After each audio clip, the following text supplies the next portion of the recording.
Comment vous appelez-vous? Holmes. Sherlock Holmes. Je vais lui montrer qui c'est Raoul.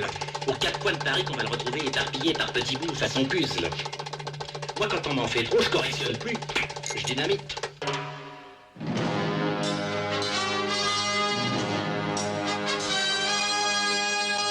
Vous savez qui on est? Je crois que nous avons un ami en commun, Marcellus Wallace. Mais qui est Kaiser Soze? Mais qui est Kaiser Soze? Mais qui est Kaiser Soze? Je crois qu'il vaudrait mieux venir avec moi.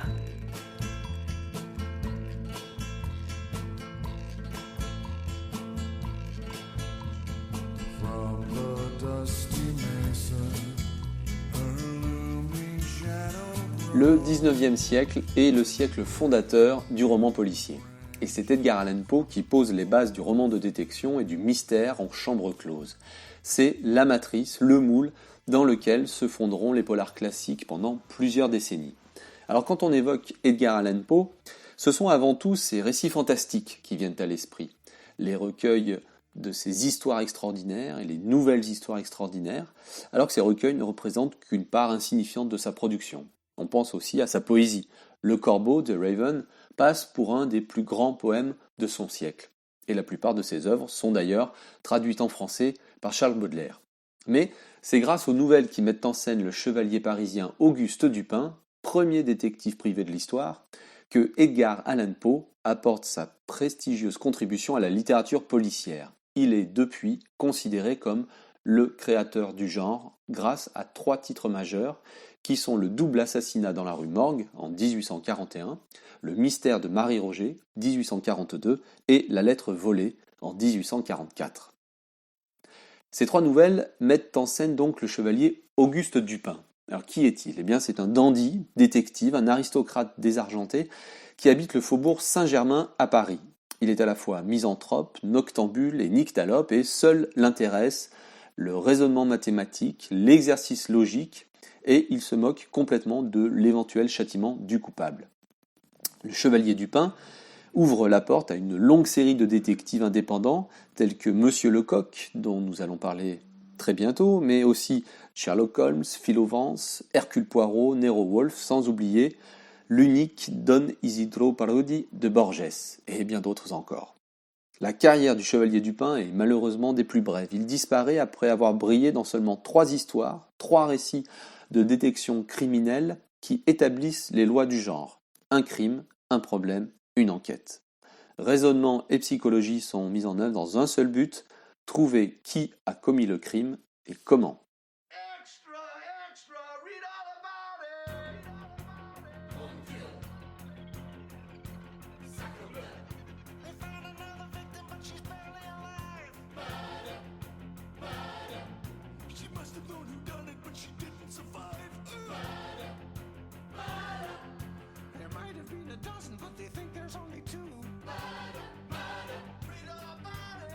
Spoken Russian, but we haven't got a clue.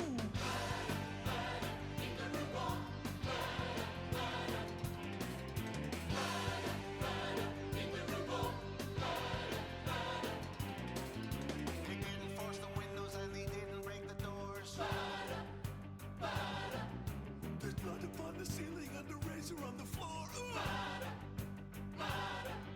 Somebody heard an argument. Somebody heard a crash. They didn't touch the jewelry. They didn't steal the cash. They broke up all the furniture. Smash, smash, smash. In the river. In the river. By a process of deduction, I have come to the conclusion that the crime was not committed and the murder an illusion. The body is a reality and not destroyed by spirits, but whatever must have happened, it was over in minutes. Police have got a problem. They don't know where to look. They need to find a suspect to get them off the hook.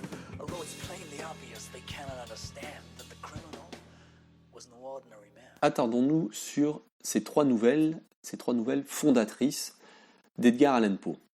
Dans le double assassinat dans la rue Morgue, le chevalier Dupin est confronté au premier meurtre en chambre close de l'histoire de la littérature. On retrouve dans un immeuble de la rue Morgue les cadavres de 2 femmes.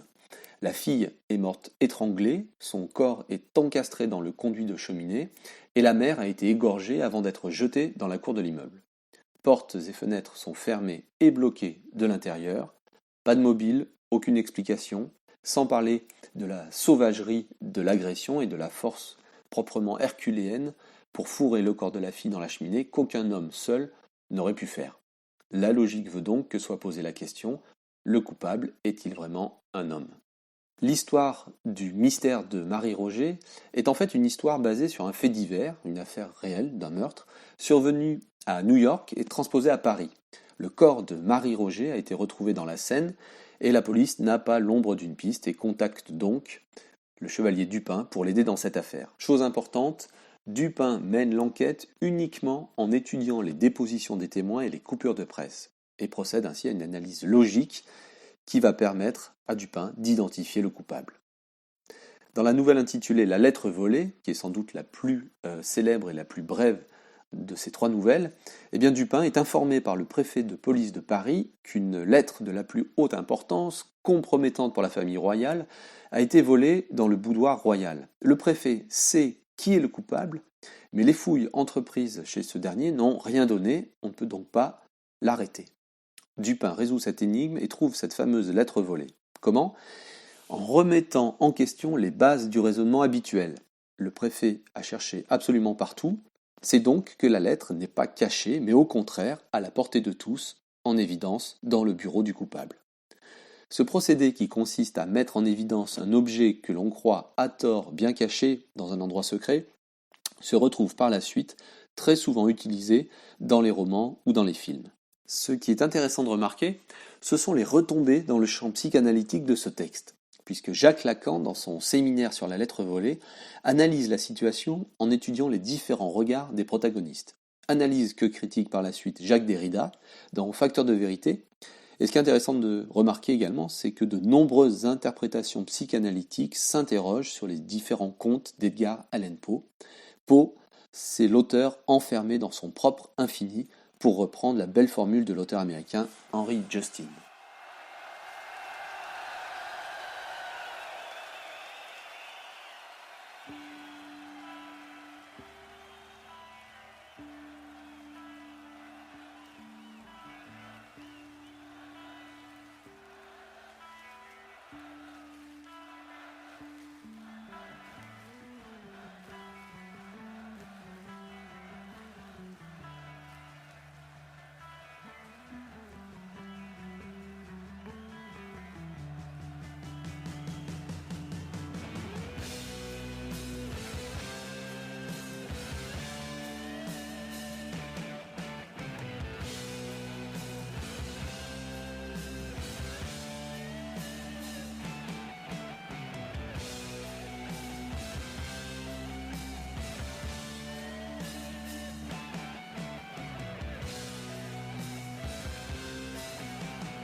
Mais si Edgar Allan Poe pose les bases du roman policier, la forme courte est celle de la nouvelle. Le père du roman policier, du roman judiciaire, comme on dit à l'époque, est en fait un écrivain français, très influencé bien sûr par Edgar Allan Poe, Émile Gaboriau. pour le critique Michel Lebrun, Émile Gaboriau a lancé le roman policier et il l'a lancé loin. Émile Gaboriau découvre le journalisme en devenant le secrétaire de Paul Féval, l'auteur des célèbres Mystères de Londres. Il est l'auteur de plusieurs romans avant de connaître un immense succès avec l'affaire Le Rouge, repris en feuilleton en 1866 dans Le Petit Journal. Paraissent par la suite Le Crime d'Orcival en 66, le dossier numéro 113 en 1867, Les Esclaves de Paris et le très fameux Monsieur Lecoq en 1868.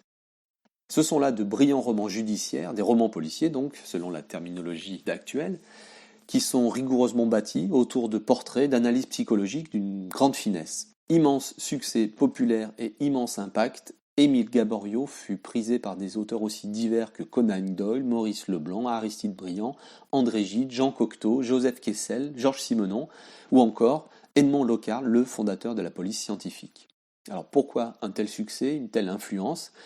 Eh bien, grâce en partie au personnage de Monsieur Lecoq, qu'Émile Gaboriau crée en 1865. Monsieur Lecoq, on ignore d'ailleurs son prénom, est le policier le plus fréquemment mis en scène dans toute son œuvre, et c'est un personnage qui va évoluer au cours des romans. Lecoq apparaît déjà dans l'affaire Le Rouge, mais en simple agent de sécurité, insistant d'ailleurs pour que l'enquête soit confiée à son vieux maître Tabaret, surnommé Tirauclair. Mais, au fil des romans, il deviendra un commissaire célèbre bien plus proche du chevalier Dupin que de Vidocq dans ses méthodes.